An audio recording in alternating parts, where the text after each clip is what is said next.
that laugh, it'll be their last.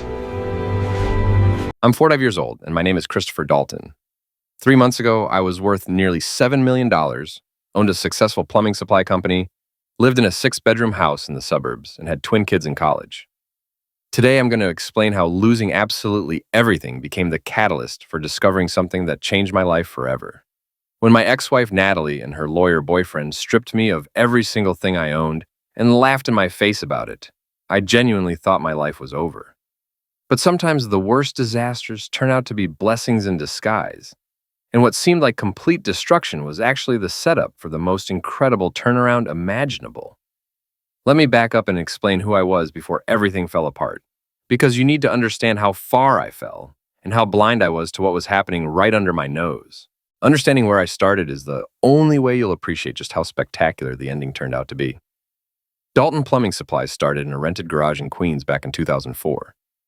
I was 25 years old with a business degree, from a state school, a pregnant wife, and exactly $12,000 my father had left me when he died of a heart attack.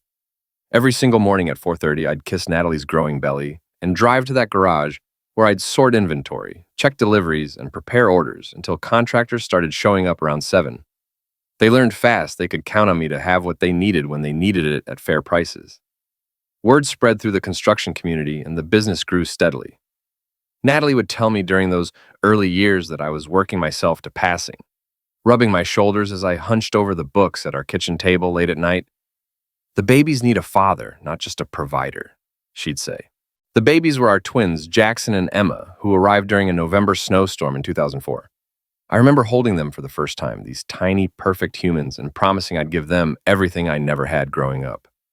My own childhood hadn't been poor exactly, but we'd always lived paycheck to paycheck, always worrying about money. My grandfather Wesley had worked at a Chrysler factory for 40 years doing the same assembly line job. My father had been a maintenance supervisor at a hospital. Good, honest work, but never quite enough to stop the financial anxiety. By the time the twins were 10 years old, I'd moved the business into a 15,000 square foot warehouse. We had 32 employees, including my brother Kevin, who ran the delivery fleet, and my cousin Brian, who handled commercial accounts. Thursday mornings became my regular meeting time with Gerald Peterson, my accountant, at Murphy's Diner on Fordham Road. He'd spread out quarterly reports between our coffee cups and plates of eggs and tell me I'd built something special.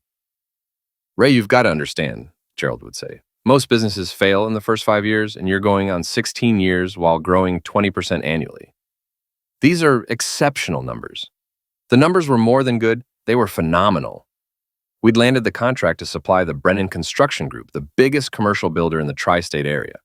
That single account brought in $2 million a year. Add in our other commercial clients, the retail walk-in business and the specialized industrial supplies division, and we were pulling in $8 million annually in revenue. After expenses, salaries, taxes, and smart investing through Gerald's guidance, I'd accumulated that beautiful number sitting in my savings account, $6.7 million. Our house in Westchester was everything Natalie had dreamed about when we were young and broke, living in a cramped apartment and eating pasta 4 nights a week. 6 bedrooms, 4 bathrooms, a pool, and a kitchen she'd redesigned 3 separate times because she kept changing her mind about the aesthetic. She quit her job as a dental hygienist after the twins started elementary school and dedicated herself to what she called managing our social presence. "The country club isn't just about golf, Ray," she'd explain when I questioned the expensive membership fees. "It's where deals get made and connections happen." She was probably right because several significant contracts had come through guys I'd met at club events, though I barely had time to attend them myself. I was always at the warehouse, solving problems. Natalie went to the ladies' lunches, the charity galas, the wine tastings, the book clubs.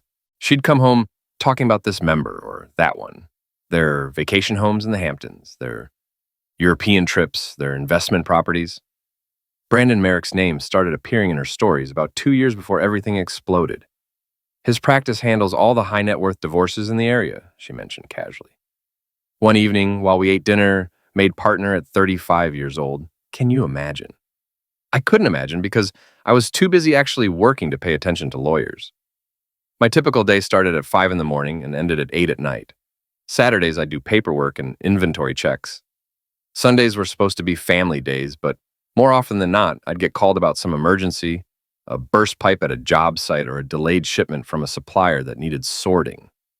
Jackson was at Boston College studying business administration, following in my footsteps just like I'd always hoped.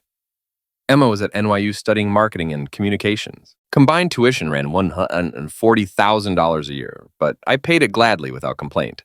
They were good kids and smart.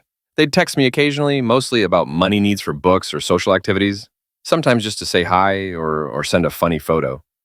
Natalie handled most of the parent responsibilities, the calls about grades and relationships and weekend plans and roommate drama. I once overheard Emma tell her friend on speakerphone that Dad's always working, and Mom says he loves that warehouse more than us. It stung hearing that, but I told myself I was building something for them. Every 16-hour day, every missed recital or game, every family vacation I postponed was an investment in their future. The business would be theirs one day, and the money would ensure they never struggled financially like I had. My father had been dead 5 years by that point, but sometimes I'd still hear his voice in my head. Nobody ever lay on their deathbed wishing they'd spent more time at work. Son, he'd told me during his final days in the hospital. But I'd pushed that voice aside, along with the growing distance I felt in Natalie's eyes and the way she'd started staying out later at events, drinking more wine, and treating our bedroom like a hotel room she was just passing through. I thought we were building an empire together. I didn't realize she was planning its demolition with surgical precision. Tuesday, March 14th is a date burned into my memory like a brand on my soul. I left the warehouse early for once, around 3 in the afternoon, because it was our 22nd wedding anniversary. I had 24 red roses on the passenger seat and a reservation at Chez Laurent, the French place where we'd gotten engaged all those years ago when we were young and hopeful. First thing I noticed, pulling into my driveway, was Brandon Merrick's black BMW parked there like it belonged. I knew that car because Natalie had pointed it out at the country club parking lot 2 months earlier, going on enthusiastically about the custom leather interior and the 6-figure price tag. Second thing I noticed was the bedroom curtains were drawn, which was strange for the middle of the day. Natalie always kept them open to let in natural light. I stood in my own foyer for a full minute, with roses in my hand, listening to sounds coming from upstairs. My bedroom. My bed. The laughter was what finally made me move forward. Not guilty laughter or nervous laughter, but comfortable, familiar laughter, like they'd been doing this so long it had become routine, like they had no fear of being caught. I didn't confront them. Instead, I walked back out to my truck and sat there for 3 hours, watching and waiting. Brandon left my house at 6:30, kissing my wife goodbye at my front door like he owned the place, like I didn't exist. Natalie waved from the doorway wearing the silk robe I'd bought her for Christmas, smiling at him. When I finally went inside at 8 o'clock, she was freshly showered, cooking dinner, humming to herself like it was just another normal evening. "You're late," she said without looking up from the stove. "Anniversary or not, you could have called to let me know. The divorce papers were served next morning at exactly 9:15. I was in the middle of a staff meeting discussing our quarterly projections when the process server walked into our conference room. 32 employees, including my brother Kevin, watched as I was handed the legal documents that would destroy everything I'd built. Kevin stood up like he was ready to physically throw the guy out, but I waved him off. My hands were surprisingly steady as I opened the envelope, though my heart was pounding. Natalie wasn't just asking for a divorce. She was claiming abandonment, emotional misuse, financial manipulation, hidden assets, and infidelity with multiple women. Every single accusation was a complete fabricated lie, but that didn't matter because Brandon Merrick had crafted a masterpiece of legal destruction. The first meeting with lawyers was held in Brandon's office, a deliberate power play to show me who was in control of the situation. Natalie sat beside him in a new designer suit with diamond earrings I'd never seen before, catching the light from his expensive office lamps. She wouldn't look at me directly, keeping her eyes down like a sufferer. "My client has been suffering in silence for years." Brandon began with his hand resting on Natalie's arm in a possessive gesture. "Your workaholism, your emotional absence, your prioritization of money over family. We have documentation going back 5 years detailing the misuse." "What documentation?" my lawyer, Paul Redfield, asked. Brandon produced a box of files like a magician pulling rabbits from a hat. Journals Natalie had supposedly kept detailing my neglect and emotional misuse. Photos of me at work during family birthdays and school events. Bank statements she claimed showed suspicious transfers to hidden accounts. Even affidavits from country club members saying they'd witnessed my controlling behavior and verbal aggression toward Natalie at social events. "This is complete fiction," I said with my voice cracking from the shock. Natalie, tell them the truth. Tell them these are lies. She finally looked at me, and her eyes were cold as winter, completely devoid of the warmth I remembered from our early years. The only lie was pretending our marriage meant something to you, Ray, she said with practiced emotion in her voice. Brandon helped me see the truth about what you really are. The forensic accountant they brought in was Brandon's cousin, though we didn't find that out until much later. He testified with absolute confidence that I'd been hiding assets, moving money offshore into the Cayman Islands, deliberately undervaluing the business to cheat Natalie out of her fair share. Every denial cost me more in legal fees. Every document I had to produce took time away from trying to save my business and cost more money I couldn't afford to spend. Paul Redfield was overwhelmed, outgunned by Brandon's resources and reputation, and I think genuinely afraid of going up against someone so ruthless. During a break in proceedings, Paul told me they were requesting full custody of the twins. They're adults, I said, confused. They're 19 years old. How can she get custody of adults? Legal adults who are still financial dependents in college, Paul explained, looking defeated. Brandon knows every loophole in family law. And he's also golf buddies with Judge Harrison, who's hearing the case. This is bad. Judge Vincent Harrison. I'd actually voted for him 3 years earlier, believing his campaign promises about fairness and family values and protecting children. But in that courtroom, watching him nod along to Brandon's every theatrical word, while dismissing Paul's objections with barely concealed contempt, I realized justice was just another business transaction between men with connections. Natalie cried on cue when she described my supposed misuse, dabbing at her eyes with tissues Brandon helpfully provided. How I'd isolated her from friends and family, controlled all the finances, made her feel worthless as a human being. The woman who'd spent $40,000 remodeling our kitchen for the third time claimed I'd kept her prisoner in a loveless marriage where she feared for her safety. Jackson and Emma submitted letters through Natalie's lawyers saying I'd been an absent father their entire lives, always choosing work over family, missing every important moment, treating them like financial obligations rather than children I loved.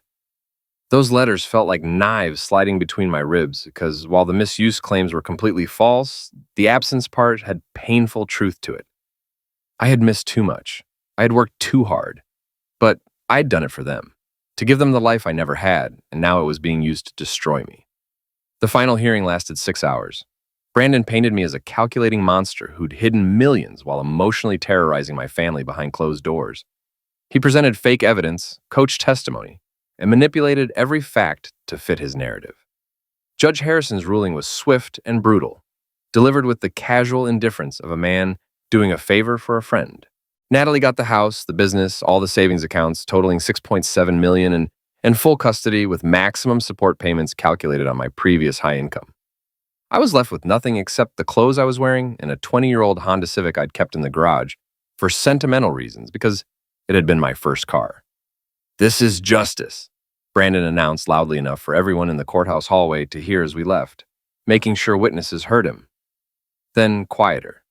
Just for me as he passed. "She tastes amazing, by the way. Thanks for building such a nice life for us." I stood there in my only remaining suit, watching them walk away with everything I'd built. The business I'd started from nothing in that garage. The house where my children had taken their first steps and lost their first teeth. The savings account that held $6.7 million I'd accumulated through 20 years of sacrifice. Even custody of my own kids who were adults. Natalie called over her shoulder with a cruel smile. "Sue me if you want. Oh wait, you can't afford a lawyer anymore. I'm untouchable now, and Brandon made absolutely sure of that." 3 months later, I was down to my last $1,000, living in a studio apartment on Belmont Avenue that cost $800 a month and came with a view of a brick wall and the constant smell of curry and spices from the Indian restaurant below. After 3 months of living there, I'd memorized every water stain on the ceiling, every crack in the plaster walls, every hour the upstairs neighbor's baby cried through the night. My diet consisted of instant ramen noodles, peanut butter sandwiches on cheap white bread, and whatever was on sale at the dollar store that week. The worst part wasn't the poverty or the ramen dinners or the water-stained ceiling. It was the complete invisibility and social death. Former employees I'd known for years crossed the street when they saw me coming, pretending they didn't recognize me. Guys from the country club I'd done business with pretended not to recognize me at the gas station, looking through me like I was transparent. Even Kevin, my own brother, had to keep his distance because Natalie had kept him on at the company running the delivery fleet, and he needed that job desperately to support his wife and 3 kids. During one secret meeting at a highway rest stop, Kevin whispered that he was sorry, but Natalie watches everything closely, and Brandon has her convinced I'm planning something, gathering evidence, plotting revenge. If I get caught talking to you, I'm fired immediately, and my family suffers. My bank account held exactly $1,043 on the day I checked. The court had garnished my wages from the temporary warehouse job I'd found loading trucks, taking 70% of my paycheck for alimony and back child support. Judge Harrison had based the support payments on my previous income of several $100,000 a year, not my current situation, making $12 an hour. Paul Redfield had tried to file for a modification hearing, but that required another retainer of $10,000 I didn't have and couldn't possibly get. Jackson still wouldn't talk to me, wouldn't answer my calls or respond to my messages. Emma had answered once, crying on the phone, saying Mom had shown her proof of my affairs with secretaries and bank account statements proving I had money hidden in the Cayman Islands. Things that didn't exist anywhere, except in Brandon's manufactured evidence files, but that looked real enough to convince my own children I was a monster. The isolation was complete and absolute. At 40 years old, I was more alone than I'd been at 25 when I was starting out, except now I didn't have youth or hope or energy on my side. Just exhaustion and defeat, and the grinding weight of knowing I'd lost everything that mattered. It was a Thursday evening after another soul-crushing shift at the warehouse when I started going through the storage unit, the one thing Natalie hadn't known about, because I'd rented it years ago in my father's name to store his belongings after he died. Most of it was junk that should have been thrown out. Old tools that didn't work anymore. Photograph albums from the 1970s. His collection of baseball cards that turned out to be completely worthless when I'd had them appraised. But in a shoebox marked important papers in my father's handwriting, buried under old tax returns and insurance policies, I found something that made me sit down on the cold concrete floor. A savings passbook from First National Trust, dated January 15, 1960. The name on the account was mine, Christopher Wesley Dalton, and the opening deposit was $50. Paperclipped to it was a note in my grandfather's careful handwriting. For my grandson's future. Do not touch except in dire need. Your grandfather, Wesley Dalton. I remembered the story vaguely from childhood. Grandpa Wesley had opened the account when I was born, his first grandchild, and the continuation of the family name. $50 was a full week's salary for him back in 1960. My father had mentioned it once or twice over the years, but we'd all assumed the account had been closed during one of the many bank mergers since 1960. First National Trust had been bought by Commerce Bank in the 70s, which was bought by Republic Federal in the 80s, which was eventually absorbed by Chase in the 90s. The passbook was probably worthless, just a relic from another era, a piece of family history with no actual value. But sitting in that storage unit, surrounded by the dusty remnants of my father's life, I felt a strange pull to see it through. My grandfather had been a simple man who worked the Chrysler assembly line for 40 years doing repetitive work. He'd died when I was 10. But I still remembered his hands, scarred and strung from factory work, and how he'd always slip me a dollar bill when my parents weren't looking. Save half, spend half, he'd always say with a wink. Time makes money grow, Christopher. Remember that lesson. Next morning, I put on my last decent shirt, the one I saved for job interviews that were never going anywhere, and drove to the Chase branch that used to be First National Trust decades ago. The building had been renovated multiple times over the years, all glass and steel and modern architecture now, nothing like the brick bank building with marble columns my grandfather would have known. The teller was a young woman named Rachel, maybe 25 years old, bright and professional with her hair pulled back. "How can I help you today, sir?" she asked with a practiced smile. "I have an old account," I said, sliding the yellowed passbook across the marble counter. "Very old, from 1960. I'd like to close it out and get whatever's left." Rachel frowned at the passbook like I'd handed her an artifact from a museum, typed something into her computer, frowned again with confusion. "Let me check our archived system," she said, still frowning, more typing with her fingers flying across the keyboard. Her expression changed from confusion to surprise to something that looked like shock. "Mr. Dalton, could you wait just a moment, please? I need to get my manager right away." Great, I thought with resignation. They're going to tell me the account was escheated to the state decades ago for inactivity, or that it was closed during one of the mergers. Another dead end in a life that had become nothing but dead ends. Rachel returned with Douglas Mitchell, the branch manager, a man in his 50s with gray hair who looked like he'd seen everything possible in his 30 years of banking. But the expression on his face suggested he hadn't seen this particular situation before. "Mr. Dalton," he said with his voice careful and professional, "could you please come with me to my office? We need to discuss this account privately." I followed him past the teller windows and security cameras, noticing that Rachel was staring at us with wide eyes. I noticed Douglas's hands were trembling slightly as he carried my grandfather's passbook, like it was made of solid gold instead of yellowed paper.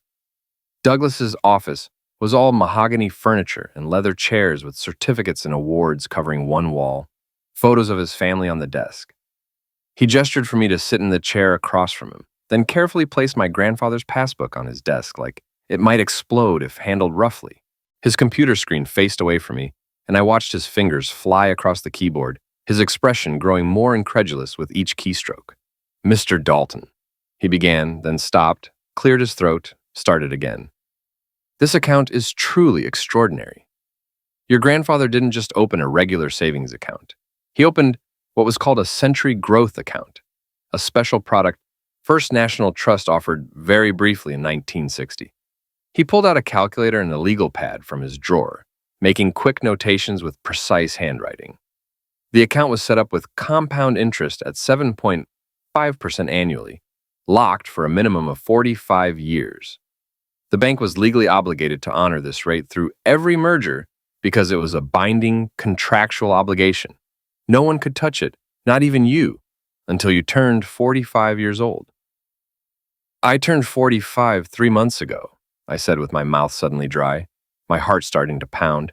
"Exactly," Douglas said, looking at me intently. "The account became available to you in January. Mr. Dalton, do you understand how compound interest works over very long periods of time?" "In theory, yes," I said, "but not really in practice." Douglas turned his monitor toward me slowly. "This is not theory," he said quietly. "This is your actual account balance as of this morning." The number on the screen didn't make sense to my brain.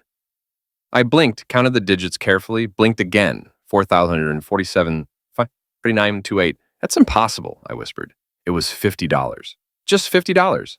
$50 at 7.5% compound interest over 64 years, Mr. Dalton, Douglas said. He pulled up a spreadsheet showing the year-by-year growth in detail. Your grandfather chose the perfect financial instrument at the perfect time in history. By year 20, it was worth $212. By year 40, it had grown to $8,905. The real magic happened in the last 20 years when the exponential growth really took off. Compound interest is the eighth wonder of the world. My hands were shaking uncontrollably. "This is really mine?" I asked, trying to comprehend. "There's no mistake, no catch." "No mistake whatsoever," Douglas said. "But Mr. Dalton, that's not everything." He opened a filing cabinet and pulled out a folder that looked as old as the passbook itself. Your grandfather also established an investment addendum to the account. In 1965, he instructed the bank to purchase $100 worth of shares in a textile company called Berkshire Hathaway. The room seemed to tilt sideways. "Berkshire Hathaway," I said, barely able to form words. "Warren Buffett's company." "The very same," Douglas replied with a slight smile. "In 1965, those shares cost about $19 each. Your grandfather bought 5 shares for about $95. Today, after multiple stock splits and 60 years of growth, under Warren Buffett's management, those 5 shares are worth approximately $8.2 million. I couldn't speak, couldn't breathe, couldn't process what I was hearing. Douglas poured me a glass of water from a crystal decanter on his desk, and I drank it without tasting anything, my hands shaking so badly I almost spilled it. Your grandfather left very detailed instructions, Douglas continued, pulling out a yellowed envelope with my name written on it in fountain pen. This was to be given to you when you accessed the account. With trembling fingers, I opened the envelope.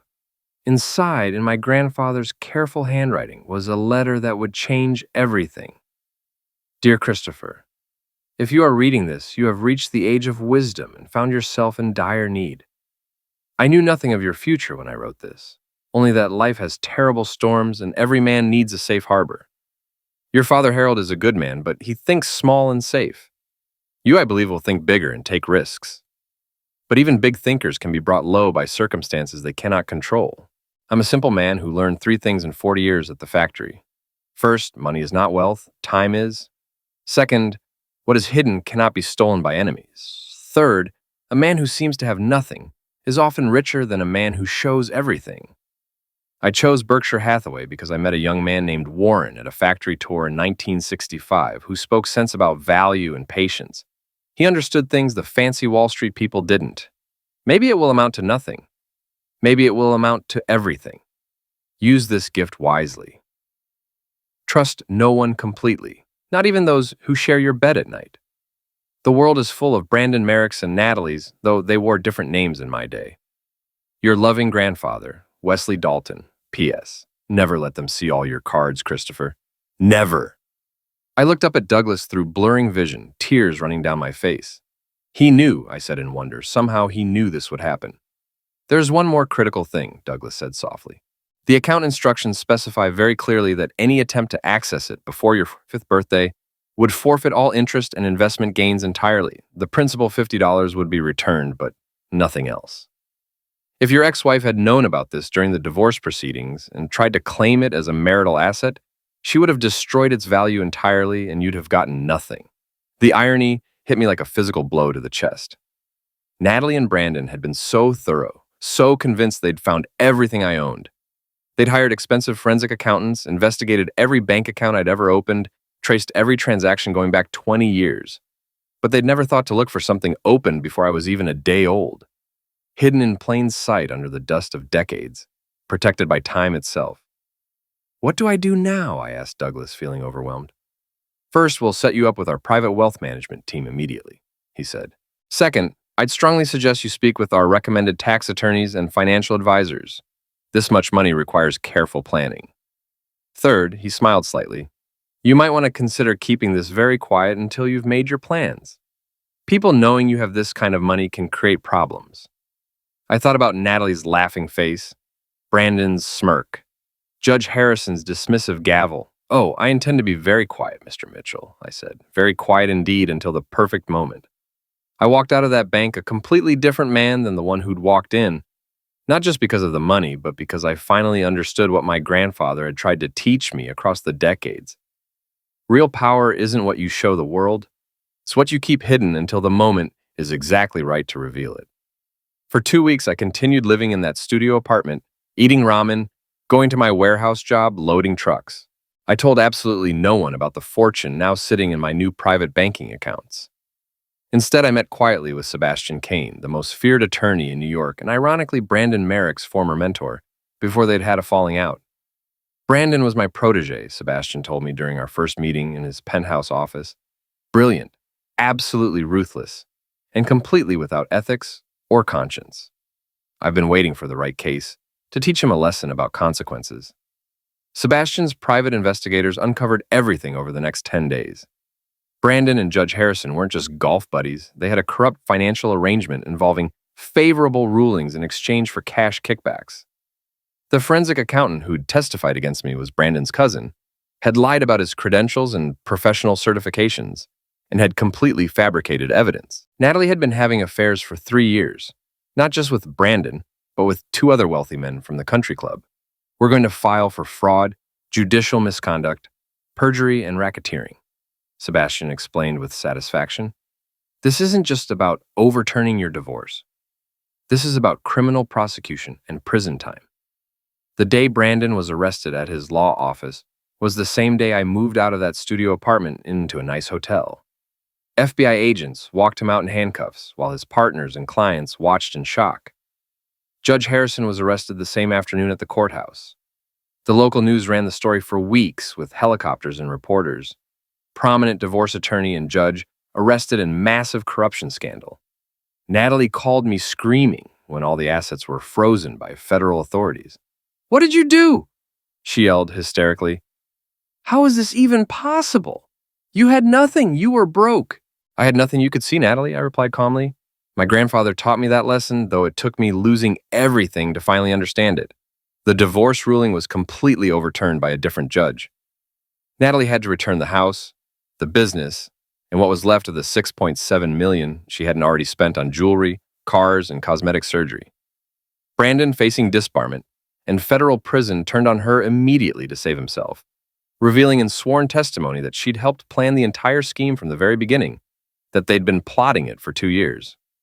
Jackson and Emma came to see me after the truth came out in the news. They'd been shown fake documents, told elaborate lies, manipulated by their mother into believing I was a monster who'd abandoned them. "Dad, we're so sorry," Emma sobbed in my arms. She showed us bank statements and photos and recordings. Everything looked so real and convincing. "You're my children," I told them, holding them both. "There's nothing to forgive. You were sufferers too. She manipulated all of us."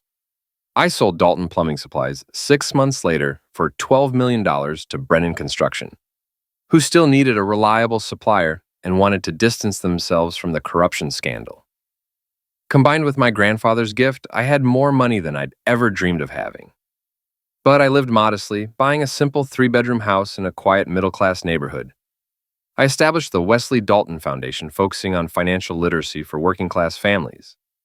Every month, I teach classes at the community center explaining compound interest, long-term investing, and the patient accumulation of wealth. I tell them about my grandfather, the factory worker who understood money better than any Wall Street banker with an MBA. Time is your greatest asset, I tell every class. Not what you earn, but how long you let it grow undisturbed.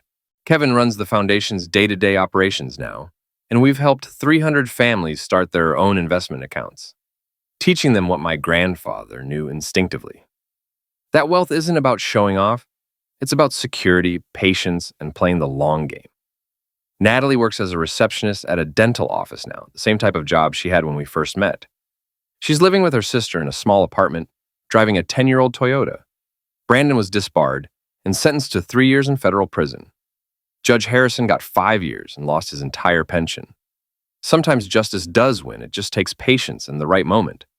But here's what I really learned from all of this. My grandfather Wesley, who never made more than $15,000 a year, who worked the same assembly line job for 4 decades, who wore the same suit to church for 20 years, he understood something fundamental about life that most people never learn. The race doesn't always go to the swift or the battle to the strong. Sometimes it goes to the patient, the careful, the ones who understand that true power lies not in what you display, but in what you keep hidden until the perfect moment arrives. I keep his photo on my desk now, right next to that old savings passbook. When young entrepreneurs come to the foundation bragging about their quick wins and flashy deals, I point to that photo. This man turned $50 into $13 million, I tell them. Not through tricks or schemes or stepping on others, but through patience, wisdom, and understanding that time properly used is the most powerful force in the entire universe. Every night before bed, I read his note again. Never let them see all your cards, Christopher. Never. He was absolutely right. The best hand is the one nobody knows you're holding until the moment you lay it on the table and take everything.